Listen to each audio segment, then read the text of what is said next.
আপনার আব্বাও যদি বলে তোমার বউরও তালাক দিয়ে দাও, দিয়ে দিবেন নাকি? এবার দিয়ে দিয়েন না। আপনার বাবাও বাবা, ইসমাইলের বাবা ইব্রাহিমও, কথা বলেন। সাইয়েদনা ইব্রাহিম ছিলেন আল্লাহর জালিল কাদের পয়গাম্বার। আকাশ থেকে ওহী আসলে নবীরা কথা বলে, মন গড়া নবীরা কিছু বলে না।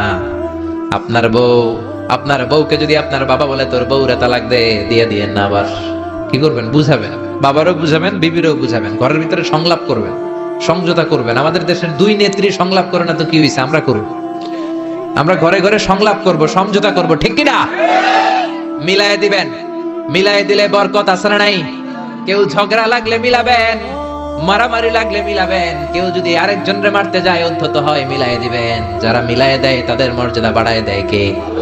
কিন্তু সমাজের কিছু দুষ্ট চরিত্রের লোক আছে, দুইজন যদি মারামারি লাগে আরো লাগায়া দেয়, আছে না নাই? আগুন লাগলে আপনারা কি ঢালেন? অনেকে তেল ঢালে, আছে না নাই? এখন আগুন লাগলে কি তেল ঢালবেন না পানি ঢালবেন?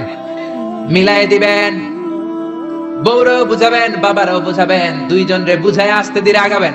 তালাক তো অনেক পরের কথা। ইসলামের দেয়া অনুশাসন যদি আমরা মেনে চলি, কোনোভাবেই তালাক হবে না। স্বামীকে আল্লাহ কিছু দায় দায়িত্ব দিয়েছেন, স্ত্রীকে আল্লাহ কিছু দায় দায়িত্ব দিয়েছেন। এই দুইটা দায়িত্ব যে কত গুরু দায়িত্ব, গোটা বিশ্বব্যাপী এই দায়িত্বের মধ্য দিয়ে বিশ্বটা চলে। পৃথিবীর প্রথম স্বামী ছিলেন সাইয়েদনা আদম, পৃথিবীর প্রথম বউ ছিল হাওয়া। সেখান থেকে স্বামী স্ত্রীর এই জীবন আছে না নাই? স্বামী আর স্ত্রী বানায় যেজন মিস্ত্রি, সে বড় আজব কারিগর, ঠিক কিনা? স্বামী আর স্ত্রী বানায় যেজন মিস্ত্রি, সে বড় জটিল কারিগর। এজন্য এই সম্পর্কটা বড় ভয়ঙ্কর সম্পর্ক, এটাকে মিলিয়ে রাখতে হবে। তালাকের সিস্টেম হচ্ছে, প্রথমে আপনি ফাইদুহুন্না, কোরআন বলে আপনি প্রথমে স্ত্রীকে ওয়াজ করবেন। ঝগড়া হলে কি করবেন? ঘরে ওয়াজ নাই, আছে মারামারি আর কিলাকিলি।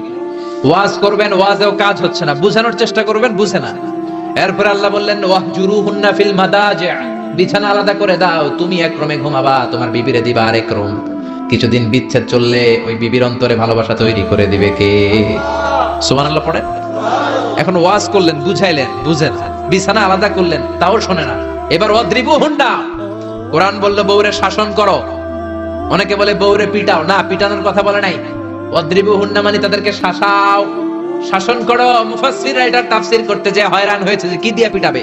কোন মুফাসসির কয় খেজুরের ছোট্ট ডালা দিয়ে এরকম বাড়ি মারবে, আর বলবে ভালো কথা কই হনস না কেন। অনেকে বলবে, অনেক মুফাসসির বলেছে মেসওয়াক দিয়ে বাড়ি মারবে, তোমার এত বোঝাই বুঝো না কেন? দুইটা ছেলে মেয়ে হইছে আমাদের, এত সুন্দর সংসার, হানিমুন করেছিলাম কক্সবাজারে, স্মৃতিগুলো কি তোমার মনে পড়ে না?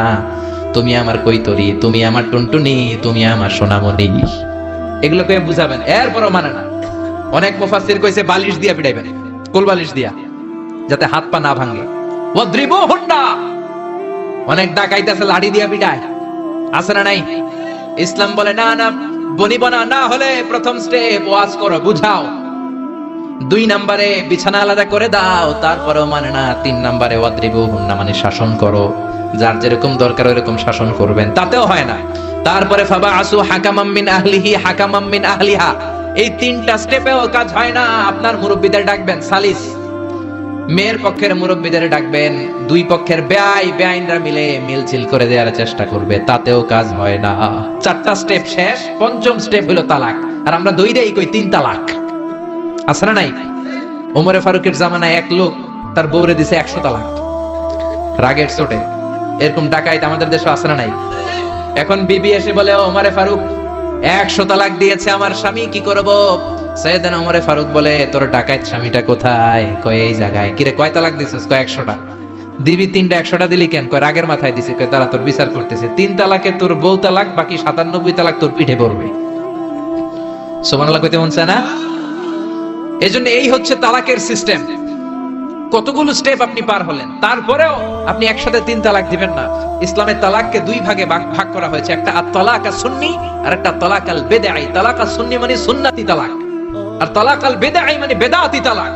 বেদাতি তালাক হচ্ছে রাগের মাথায় 3 তালাক, 14 তালাক, 22 তালাক। কিন্তু তালাক সুন্নি, সুন্নাত সম্মত তালাক হচ্ছে আপনার বিবি যখন পবিত্র, মানে যখন পিরিয়ড হচ্ছে না, ওরকম একটা পবিত্র সময় তারে আপনি তালাক দিবেন। 1 মাসের সময় আছে, একটা তালাক দিবেন, 1 মাসের ডিউরেশন, এর মধ্যে বিবির আবার নিয়ে আসতে পারবেন, কোনো সমস্যা নাই। সুবহানাল্লাহ পড়েন। 1 মাস পরেও মানে না, এরপরে দিবেন 2য় মাসের 2য় তালাক, তার মানে আরো 1 মাস, মোট কয় মাস? 2 মাস পরেও মিল বিষয় না, তারপরে তৃতীয় মাসে তালাক দিলেন। এই 3 তালাক দেওয়ার পরে বিবি আবাদুল আবাদ আপনার জন্য হারাম হয়ে গেল।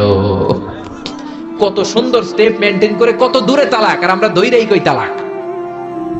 এজন্য খবরদার,